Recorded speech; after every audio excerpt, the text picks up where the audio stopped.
Hi friends, part part 4 కథ చెప్పబోతున్నాను నేను. అయితే ఆ అమ్మాయి ఏమవుతుందంటే, ఇక చిన్నప్పటి నుంచి స్కూల్కి, వాళ్ళ ఊర్లో స్కూల్ లేదు కాబట్టి వేరే స్కూల్కి పంపిస్తారు కదా. ఆ స్కూల్కి పోయేటప్పుడు ఇంటికా నుంచి రోజు ఒక 4 కిలోమీటర్లు 3-4 కిలోమీటర్లు నడుచుకుంటూ వెళ్ళేది. వచ్చేటప్పుడు పోయేటప్పుడు ఆ అమ్మాయి ఒక్కది కాకుండా ఆ ఊళ్ళో 4-5 పిల్లలు, ఒక 10-15 మంది ఆడపిల్లలు, 15 మంది మగపిల్లలు అందరు కలిసి మంచిగా స్కూల్కి పోయి రోజు వచ్చేటోళ్ళు. బాక్స్ కట్టుకొని, అప్పట్లో ఇప్పుడు మంచినీళ్ళ క్యాన్లు, తెల్ల క్యాన్లు ఉంటాయి కదా, అటువంటి క్యాన్లు చిన్న సైజు, ఒక 2 లీటరు నీళ్ళు పట్టే అంత క్యాన్లలో నీళ్లు పెట్టుకొని, అది 2 గుట్టల మధ్యలో ఉండేది ఆ స్కూలు.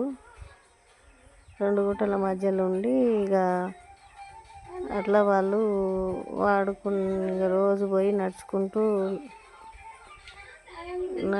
వచ్చేటోళ్ళు. రోజు నడుచుకుంటూ పోయి వచ్చేటోళ్ళు. వచ్చేసరికి వాళ్ళ అమ్మ, వాళ్ళ నాయనమ్మ, వాళ్ళ వదిన, వాళ్ళ ఇంట్లో అక్క చెల్లెళ్ళు, వాళ్ళ అన్నలు, వాళ్ళ నాన్న అంతా ఒక 10 మంది దాకా ఉండేవాళ్ళు.